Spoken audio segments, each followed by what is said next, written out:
শ্রী শ্রী বড় মায়ের শ্রীচরণে কোটি কোটি প্রণাম।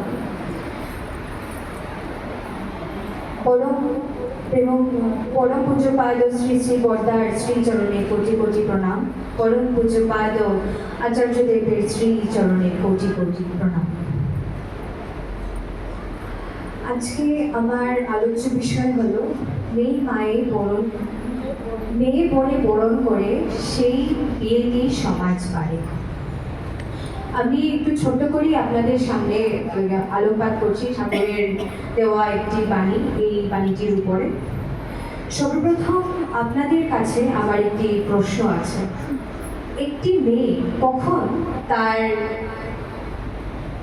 বরকে, পুরুষকে কখন তিনি বরণ করতে পারেন?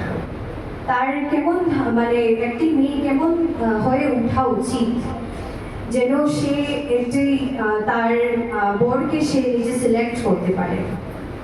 সর্বপ্রথম আমি মনে করি যে একটি মেয়ে তার চলন, তার কথার বলন, তার চরিত্র, চাল চরিত্র সবকিছু সেরকম হওয়াই উচিত যেন সে একটি তার প্রিয় মানুষকে সে চয়ন করতে পারে। তার সেরকম জ্ঞান থাকা দরকার, তার শিক্ষা দীক্ষা সেরকম হওয়া উচিত যেন সে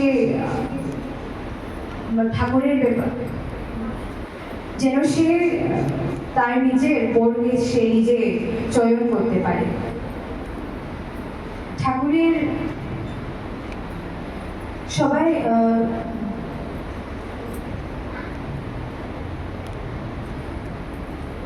একজন নারী কিন্তু সবসময় তার প্যারেন্টসকে দেখেই সে বড় হয়ে ওঠে। একজন প্যারেন্টসকে দেখে সে যদি বড় হয়ে ওঠে তখন তার প্যারেন্টস